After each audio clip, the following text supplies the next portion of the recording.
सभी साथियों को नमस्कार, जय हिंद। सबसे पहले मैं एक चेतावनी देना चाहता हूँ कि ये जो वीडियो है लिस्टेड है नॉट फॉर किड्स के लिए। यदि आप किसी एडल्ट की आईडी से इस वीडियो को देख रहे हैं तो खुद आप स्वयं इसके जिम्मेदार हैं। तो आगे बढ़ते हैं। एक बड़ा ही गंभीर मुद्दा है, सोचा आपके साथ चर्चा करना बहुत ज़्यादा ज़रूरी है। जैसे कि अपने चैनल की खासियत है सामाजिक मुद्दों पर चर्चा करना, उनका विश्लेषण करना और आपको उस बात को शेयर करना ताकि गलती से आप किसी के इस टाइप की ट्रैप में, आप किसी इस टाइप की प्रॉब्लम में ना फंस जाएं। तो अभी हम बात करते हैं कोच्चि, केरला का ये मामला है। हुआ क्या था, एक मात्र 18 साल की लड़की, सोचिए यंग गर्ल, उस यंग गर्ल का आरोप है एक टैटू आर्टिस्ट के ऊपर जो कि काफ़ी फेमस आर्टिस्ट है और बहुत सारे सेलिब्रिटीज़ के बॉडी पर टैटू बना चुका है। तो उस लड़की ने एक शिकायत लिखी है एक ओपन फोरम पे। इसने इल्ज़ाम लगाया है कि ये पहले जाती है टैटू बनवाने के लिए, उसके बाद ये टैटू वाला टैटू बनाते बनाते इसके साथ अश्लील बातें करता है, हरकतें करता है, फिर उसके साथ जो है बलात्कार कर देता है। पूरा मामला क्या है, इससे पहले कि हम आगे बढ़े मैं बताना चाहता हूँ कि इस पोस्ट के वायरल होने के बाद खुद वहाँ के जो पुलिस कमिश्नर हैं CH नागराजन, उन्होंने कहा है कि शिकायत मिलने पे तुरंत कार्रवाई की जाएगी, क्योंकि इस लड़की ने अपनी पूरी आइडेंटिटी जो है हाइड की है। एक जनरल नोट लिखा हुआ है और लिखा इस मकसद से ताकि और महिलाओं के साथ, लड़कियों के साथ यदि ऐसा हुआ तो वो अपनी आवाज़ को रखें। और इनके इस पोस्ट के बाद कुछ लड़कियां भी सामने आई हैं कि हमारे साथ भी उस फलानी जगह पे ऐसा हुआ था। तो हम बात करेंगे यहाँ पे कौन सही कौन गलती, क्योंकि ये तो पुलिस की जांच का विषय है, मेडिकल जांच का विषय है कि क्या हुआ क्या नहीं हुआ, कौन सच बोल रहा है, यदि कोई किसी को बदनाम कर रहा है कि क्या सच है क्या झूठ है। लेकिन मुझे क्या लगता है, आपको क्या लगता है, और देखने के बाद हर किसी एक जागरूक नागरिक को क्या लगता है। पहली बात तो ये कि जो लड़की है टैटू बनवाने गई थी अपने प्राइवेट पार्ट पे, किसके जानते हो, परी के पंख बनवाने गई थी अपने बॉडी के प्राइवेट पार्ट पे, योनि पर। उसके बाद कुछ ऐसी चीज़ें हो जाती हैं जैसा इसने दावा किया है कि उसने उसके साथ बिना किसी प्रिकॉशन के वो सब किया और फिर ये इसने कुछ भी नहीं बोला उसको और घर आ गई। इसका जो है 4 पेजेस का नोट मेरे पास है, पूरा मैं एक आपको इंग्लिश हिंदी दोनों में पढ़ के बताऊंगा। आप ये देखिए, पूरे 4 पेजेस का इतना लंबा चौड़ा नोट इसने लिखा हुआ है। उसके बाद क्या क्या बातें हुई, क्या मुद्दा उठा, बाकी लड़कियों ने क्या क्या कहा, उस पर हम चर्चा करेंगे। चलिए तो शुरुआत करते हैं इसके नोट से ही। सबसे पहला पेज नंबर है इसका, उस पर लिखते हैं I have been trying to feel something about all of this and I have so far come up with nothing. कि मैं इस बारे में सोचती तो रही लेकिन कुछ समझ में नहीं कि क्या करूं क्या ना करूं। इसने सिर्फ इस बारे में 2 दोस्तों से बात करी, इन दोस्तों ने जो है इसके माता पिता से इस बारे में फिर चर्चा करी और ये लिखती हैं कि इनको बहुत गुस्सा है कि ये उस समय पे कुछ कर नहीं पाई। It's only been a week and I still don't feel like I have had something traumatic happen to me. तो कह रही जी 1 हफ्ता बीत गया है पर ये समझ नहीं पा रही कि ये सब क्या हुआ कैसे हुआ। तो पहली बात तो ये कि क्या कोई महिला या कोई लड़की, जवान लड़की 18 साल की 18+, उसके साथ कोई उसकी पैंट को उतार देता है, फिर प्राइवेट गारमेंट्स को भी उसके उतार देता है, उसके बाद शरीर को सहलाने लगता है, उसके बाद उससे अश्लील सवाल पूछता है और फिर वो उसके साथ बिना किसी प्रिकॉशन के दुष्कर्म भी कर देता है। यदि दावे सही हैं तो इस लड़की ने चुप्पी क्यों नहीं तोड़ी थी, क्यों ये सब चीज़ें चलती रही। जब सब कुछ हो गया तो क्यों इसने जो है 1 हफ्ते के बाद ये सब बातें रखी। उसके बाद इनकी फैमिली ने, पेरेंट्स ने जब किसी एडवोकेट को कांटेक्ट किया बजाय पुलिस के, तो इनके हिसाब से एडवोकेट दलील दे रहा है कि क्योंकि कोई सबूत नहीं है और ना वहाँ पे कोई CCTV ना किसी के सामने हुआ, तो हमें जो है ना सोशल मीडिया पे पोस्ट डालना पड़ेगा और जब बाकी लड़कियाँ आएंगी तो उनकी बातों से जो है कोर्ट में वेटेज मिलेगी। तो क्या कभी ऐसा होता है? यदि क्राइम किया है तो फॉरेंसिक साइंस किस काम की है? उसका मेडिकल चेकअप कराते हैं, वहाँ पे स्पर्म का DNA होता, जैसा कि बिना किसी प्रिकॉशन से किया गया वो दावा किया है। तो डेफिनेटली बहुत सारे सबूत मिल सकते हैं और मिल सकते थे, लेकिन फिर ये क्या है कि पब्लिसिटी का ड्रामा है, किसी को डिफेम करने का चक्कर है। वो तो जो है बाद में पता चलेगा जब इसके ऊपर जांच बैठेगी और कार्रवाई होगी। तो क्या है पूरा मुद्दा, क्या कहती हैं? ये लिखती हैं कि तकरीबन 1 हफ्ते पहले ये जो जाती हैं एक दोस्त के साथ एक टैटू स्टूडियो में जो कि कोची केरला में है, और वहाँ पे जो है इसके काफ़ी फॉलोअर्स हैं इस टैटू आर्टिस्ट के, और ये पहले भी वहाँ पे टैटू बनवा चुकी है, दूसरा टैटू बनवाने गई थी। इस बार ये अपनी मम्मी के साथ इसलिए नहीं गई क्योंकि इसको किसी अजीब व गरीब तरीके से अपने गुप्तांग पे टैटू बनवाना था। तो ये भी एक बड़ी अजीब सी मुझे लगा कि सोच है कि आप किसी एक प्राइवेट पार्ट पे टैटू बनवाने जा रहे हो, वो भी उड़ती हुई परी का, और उस पर जो है आप के साथ कुछ हो जाता है तो फिर ये सब चीज़ें हो जाती हैं और उसको आप फिर एक हफ्ते तक बताते नहीं हो, फिर आप इस तरीके का नोट लिखते हो। तो आपने लेडी टैटू आर्टिस्ट को क्यों नहीं पकड़ा था? क्यों आप एक यंग मेल के पास गए थे? अब सवाल उठता है कि ये तो मेल की कमी है। अक्सर जैसा होता है ना कि कोई छोटे कपड़े पहने बड़े पहने, इसमें किसी की गलती है। हाँ बिल्कुल सही है, हम हमेशा से एजुकेट करते हैं कि गर्ल के साथ साथ पेरेंट्स को, बॉयज़ को भी सिखाना चाहिए महिलाओं का, लड़कियों का सम्मान। Being a father of a daughter, being a responsible husband, being a responsible son of a mother, हम लड़कियों का महिलाओं का सम्मान करते हैं। पर यहाँ पे भी बहुत बड़े क्वेश्चन मार्क उठ के आते हैं कुछ ऐसी लड़कियों और महिलाओं के लिए जो कई बार ऐसी चीज़ें करती हैं उसके बाद कहती हैं कि ऐसा हो गया।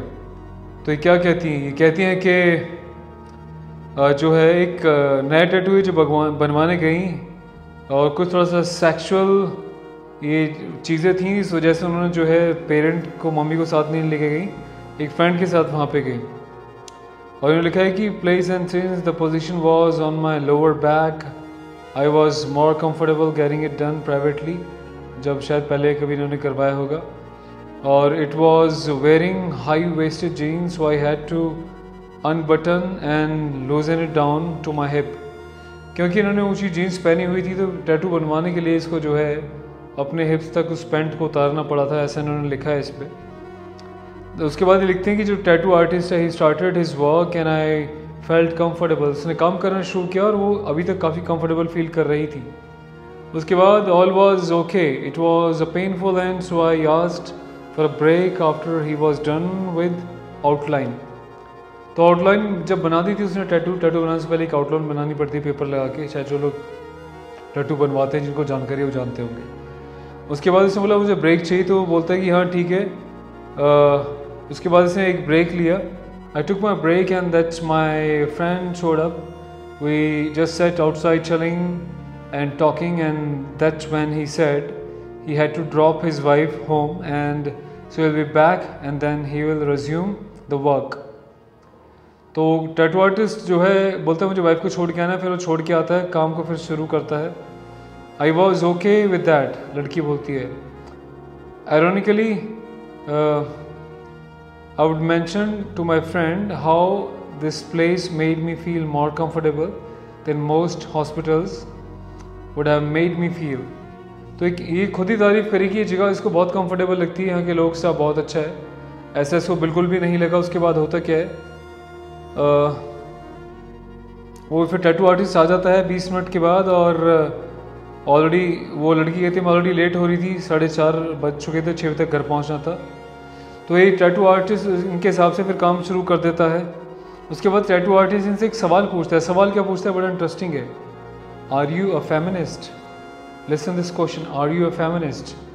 इस सवाल ये पूछता है तो इसके पीछे मुझे लगता है बहुत बड़ा साइकोलॉजिकल रीज़न रहा होगा।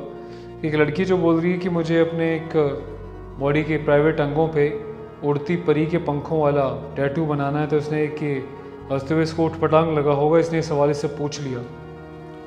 उसके बाद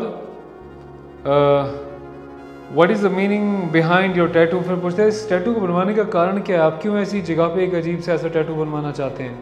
उसने पूछ लिया उससे। All normal at first then he asked how old I was. कहते हैं यहाँ तक तो बातें ठीक थी, फिर ये पूछता है कि आपकी उम्र कितनी है? तो लड़की आंसर देती है कि टू बी 18। अच्छा, ये कहता है कि आपकी उम्र जो है 18 होनी चाहिए, यदि आप 18 से कम है तो मैं ऐसी जगह पे टैटू नहीं बनाऊंगा, और वैसे भी आपको पेरेंट का कंसेंट लेके पेरेंट के साथ आना पड़ेगा। देखिए प्रोफेशनलिज्म यहाँ तक नज़र आ रहा है टैटू बनाने वाले का, सारी बातें क्लियर कर रहा है। तो उसके बाद ये कहता है कि लड़की ने दावा किया है कि टैटू आर्टिस्ट कहता है कि अच्छा तुम 18 हो, ओके चलो ठीक है। वो टैटू बनाने लगता है कि कहता है अगर ऐसे नहीं होता तो शायद मैं अपना कंट्रोल खो देता। अब कंट्रोल कहाँ खो देता, मतलब इसका ये भी लॉजिक हो सकता है कि टैटू बनाने से कंट्रोल खो देता, छोटी होती तो मैं कैसे बनाता। तो लड़की ने किस तरीके से समझाया, क्या कहना चाहती है, आगे बात करते हैं. My tattoo was basically a vagina with angelic wings, and so he started getting a little too personal and started making me feel uncomfortable. तो लड़की के हिसाब से कहते जी वो जो टैटू था वो वजीना पे जो है एंजेलिक विंग्स के साथ था. उसके बाद ये अनकंफर्टेबल फील करने लगी जब ये थोड़े से इन्होंने कुछ इस टाइप के क्वेश्चन पूछे. तो क्वेश्चन इन्होंने कुछ और पूछे इनसे, जैसा कि इन्होंने दावा किया. कहती हैं कि there is a tattoo because you like SEX. तो ये कहता है कि ये टैटू आप इससे बनवा रहे हो कि आप SEX लाइक करते हो. आर यू अ वर्जिन, क्या आप कंवारी हो, ये भी सवाल करता है टैटू वाला लड़की के हिसाब से. उसके बाद how many times have you done it, कि आपने कितनी बार ये सब किया है. वो क्या किया आप समझ पा रहे होंगे, क्या सवाल इसने पूछा है. मैं बातों को थोड़ा सा दूसरे में बोल रहा हूँ. मुझे लगता है कि कई बार कुछ यूथ बच्चे भी शायद आ जाते होंगे अडल्ट की आईडी डाल के, तो मुझे फिर भी प्रिकॉशन बरतना है, बीइंग अ रिस्पॉन्सिबल. उसके बाद ये जो है कहते हैं कि do you know about BDSM. Even I don't know what BDSM is. ये फिर लिखता है कि फिर लड़की लिखती है कि मैं एक ऐसी लड़की हूँ जो दूसरों को हमेशा प्लेजर देना पसंद करती हूँ, कभी किसी को निराश नहीं करना चाहती. तो मैंने उसको ज़्यादा कुछ बोला नहीं और वो चुपचाप सुनती रही, उसकी बातों को हंस के जवाब देती रही. पहली बात तो ये उठती है कि आपने हंस के जवाब क्यों दिया. जब आपसे इस तरह के सवाल किए जा रहे थे तो क्या आपकी जिम्मेदारी नहीं बनती थी कि आप उठ के उसको सवाल पूछें, कि शाउट करेंगे this is your profession, if you want do it otherwise stop it, don't ask me such questions. लेकिन आपने ऐसा नहीं किया, आपने हंस के जवाब दिया और आप आगे बढ़ती रहीं, यदि सब चीज़ें सही हैं तो. उसके बाद ये लिखती हैं कि it is a guy outside your boyfriend. इससे पूछता है कि जो लड़का बाहर खड़ा है क्या आपका बॉयफ्रेंड है. उसके बाद ये कहता है do you know about BDSM, जैसे आपको मैंने बताया. फिर लिखती है कि मैं बस हंसी उसे क्वेश्चन पे और उसकी तरफ देखने लगी. I was also a bit scared because he had a god damn needle on my spine. कहती मैं डरी हुई थी क्योंकि इसकी जो टैटू की निडल थी ना वो बिल्कुल मेरी स्पाइन पे थी.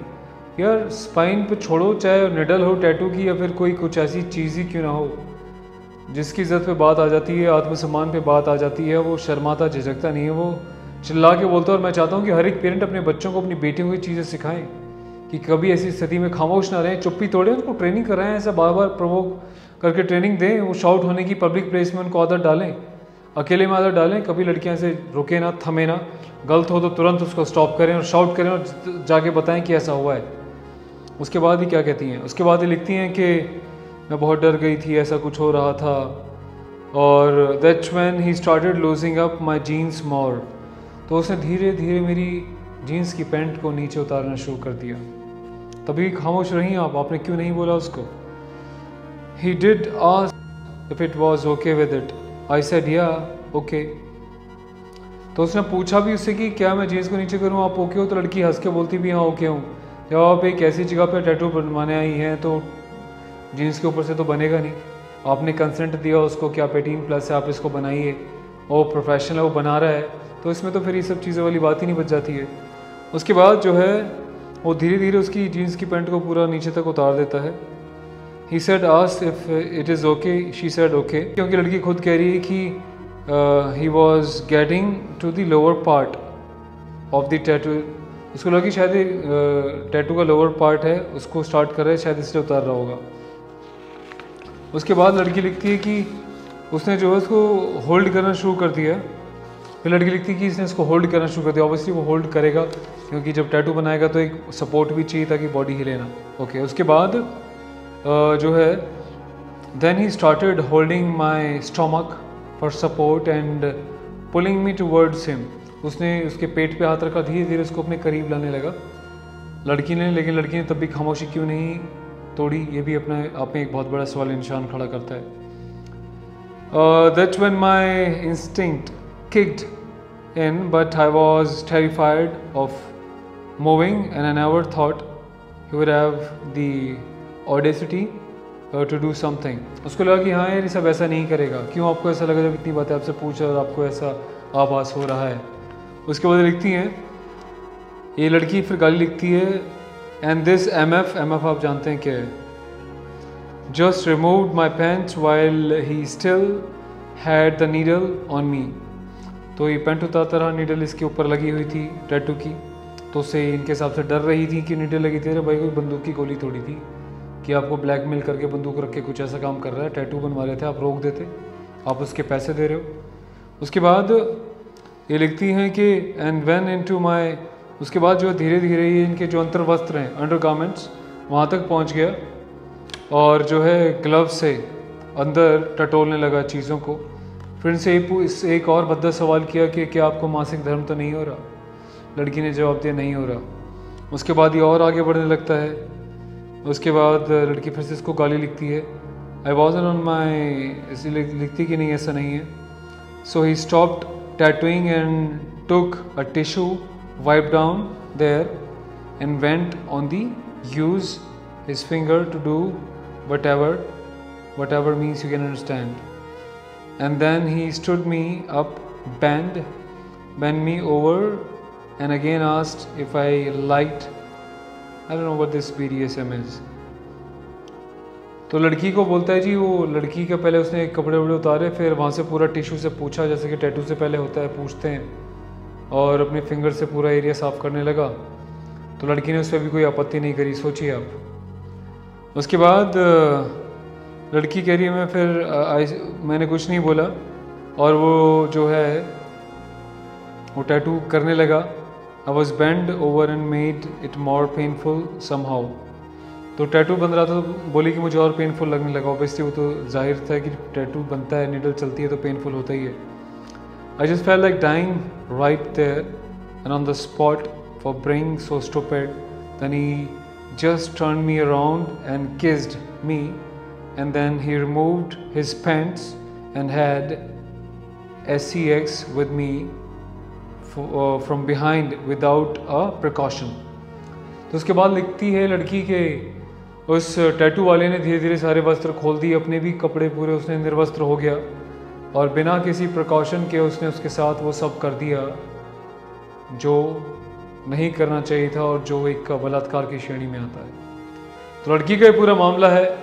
अब यहाँ पे उसके बाद ये सब चीज़ें हो गई, तो लड़के ने, टैटू वाले ने उसको ये भी बोला कि अगली बार जब आओगी तो आपको पैसे देने की ज़रूरत नहीं है, जो अपने आप में एक बहुत बड़ी बात है कि आपने इतना कुछ किया गलत काम, ऊपर से आपने ऐसा भी बोला। उसके बाद लड़की बोलती है कि मैंने अपने दो दोस्तों को बताया, फिर मेरे माँ बाप तक ये बात पहुँची, और पेरेंट्स ने जो है एक मुझे इमरजेंसी पिल्स दे दी ताकि गर्भ ना ठहरे, ऐसी मुझे गोलियां दे दी। उसके बाद जो है उनके फैमिली फ्रेंड हैं कोई लॉयर, उनसे बात करी तो उन्होंने बताया कि ये कोई आई विटनेस नहीं था और कोई सबूत भी नहीं है, तो जो है किसी को हम ऐसे नहीं प्रोसीड कर सकते कंप्लेन, तो उसके लिए जो है हमें कुछ और विटनेसेस चाहिए जिनके साथ ऐसा हुआ है। तो उसके बाद जो है इन्होंने ये लेख लिखा। उसके बाद कुछ और लड़कियां निकल के सामने आई जिन्होंने बोला कि हाँ भी मेरे साथ ऐसा हुआ था, मैं एक बार टैटू बनवा रही थी, मैं चेस्ट पे अपने जो है यहाँ पे टैटू बनवा रही थी, तो उसने एक हाथ मेरे इधर रखा। तो सोचने वाली बात यह है, जब आप अपने खुद स्तन पे टैटू बनवा रहे हो और आप अपेक्षा कर रहे हो कि वो कहीं और हाथ रख के बनाएगा, तो ये मुझे लगता है कि बड़ा ही एक अजीब सी मानसिकता वाली बात है। मैं यहाँ पे किसी लड़के टैटू वाले का साइड नहीं ले रहा, मैं यहाँ पे इन लड़कियों को ये बोलना चाहता हूँ, यदि आपको इस टाइप की प्रॉब्लम्स थी तो आपने एक फ़ीमेल टैटू आर्टिस्ट को क्यों नहीं चुना, क्यों आपने एक यंग मेल को चुना जिससे आपने टैटू बनवाया। उसके बाद आपने बोला कि मुझे यहाँ छुआ, आपने प्राइवेट पार्ट पे, अपनी लो वेस्ट पे टैटू बनवा रहे हैं, आप परी के पंख बनवा रहे हैं। उसके बाद आप कह रहे हैं कि कपड़े क्यों उतारे, मेरे वहाँ पे साफ़ क्यों किया। उसके बाद आपने बोला कि उसने मेरे साथ ऐसा किया, तो आपने वहाँ तक बढ़ने की उसको क्यों नौबत दी। और जैसे कि मैंने भी इनका प्रोफाइल देखा इस टैटू आर्टिस्ट का, तो बहुत सारी चीज़ें इसके मुझे देखा प्रोफेशनली, बहुत सारे इसने टैटूज़ बनाए हैं, बहुत लड़कियों के भी लड़कों के भी बहुत कुछ किया है। काफ़ी धार्मिक टैटूज़ भी आप देख पा रहे हैं स्क्रीन पे इसने बनाए हैं। तो फिर क्या ऐसा अचानक हो गया कि इसके पीछे, क्या ये कोई पब्लिसिटी, उड़ती हुई बढ़ती हुई पब्लिसिटी की वजह से कुछ ऐसा एक अपोजिशन पार्टी का काम तो नहीं है कि किसी को इस टाइम से डिफेम कर दो या फंसा दो। मैं चाहता हूँ कि यदि फ़रार है, जैसे सुने मैं कि फ़रार हो गया है, यदि फ़रार है तो इसको पुलिस के सामने आना चाहिए, अपनी बात को रखना चाहिए, लड़की का मेडिकल कराना चाहिए, लड़की को सामने आना चाहिए। यदि लड़की सही तो हम लड़की के साथ खड़े हैं, लड़की का सपोर्ट पूरा करेंगे। तो लड़की क्यों नहीं सामने आई, सिर्फ नोट बना के इस टाइप से एक फेमिनिज्म वाला एक प्रचार क्यों किया? और बाकी लड़कियां जो सामने आई हैं पहले क्यों नहीं आई? लड़कियां कहती हैं कि मैं टैटू बनवाने गई, मेरे यहाँ पे हाथ रख दिया था जब टैटू बना रहा था। कोई कहती है कि मैं जब टेबल पे लेटी हुई थी तो जानबूझ के अपने हाथ को, मेरे हाथ को बोलता था इंक में गंदा हो जाएगा, टेबल के साइड में रखता था और अपने बॉडी के कुछ अंग ला के मेरे हाथ के पास हटा के टैटू बनाता था। तो ये सब चीज़ आपको पहले चुप्पी तोड़नी चाहिए थी। और इस वीडियो को बनाने का हमारा एक उद्देश्य होता है कि जागरूक करना। यदि फ्यूचर में कोई लड़की, माँ बहन, बेटी ऐसे टैटू बनवाने जाती है तो आपकी जिम्मेदारी बनती है कि आप बड़े अलर्ट रहें, स्ट्रिक्ट रहें। यदि आपके साथ कोई ऐसी गलत काम होता है आप चुप्पी तोड़ें। सिर्फ टैटू की ही प्रोफेशन में नहीं, जहाँ भी आप जाते हैं कोई आपके साथ गलत करता है तो चुप्पी तोड़ना सबसे पहले एक टैलेंट है। हर एक लड़की को बोल्ड होना चाहिए, इतना कॉन्फिडेंट होना चाहिए कि जब आपके साथ गलत हो तो आप चुप्पी तोड़ें, शाउट करें, वहाँ से निकलें, तुरंत पेरेंट्स को और नियरेस्ट पुलिस को इन्फॉर्म करें ताकि औरों के साथ ऐसी चीज़ें ना हो पाएँ। आपने चुप्पी लगाई, सब कुछ आप करते रहे, उसके बाद आप कह रहे हो ये सब हो गया, तो मुझे लगता है कि ये भी कहीं ना कहीं एटलीस्ट एक अडल्ट के लिए तो बिल्कुल भी एक अच्छा साइन नहीं है। तो दोस्तों ये मेरा एक विश्लेषण रहा इसके ऊपर, ये मेरी प्रतिक्रिया रही। आप क्या कहते हैं, आपकी क्या प्रतिक्रिया है इन सब चीज़ों के बारे में? आप अपनी बात को रखिएगा और इस वीडियो को शेयर कीजिएगा। मुझे लगता है कि हर एक गर्ल्स तक, हर एक बॉयज़ तक भी, ताकि वो भी अलर्ट रहें, कभी ऐसे चीज़ों में ना फंसें और कॉन्फिडेंटली इन सब चीज़ों को रोक सकें। और हम भी पूरा साथ देते हैं इस लड़की का, यदि वो सही है तो वो भी सामने आए, FIR कराए, हम भी उसके सपोर्ट में खड़े हुए हैं। यदि चीज़ें गलत पाई जाती हैं तो खुद एक इंसान के ऊपर बहुत बड़ा धब्बा है। चैनल को सब्सक्राइब करके चैनल की ताकत बने ऐसे तमाम मुद्दों को देखने, सुनने, जानने के लिए, इनको हर कोई मीडिया आप तक नहीं पहुंचाता, नहीं उठाता। हम समाज हित में इन सब बातों को आप तक लेकर आते हैं। चैनल को सब्सक्राइब करके ऑल नोटिफिकेशन बेल आइकन को प्रेस करें। अपना ख्याल रहें, स्वस्थ रहें, सतर्क रहें, हमेशा से जागरूक रहें। Goodbye for now. जय हिंद।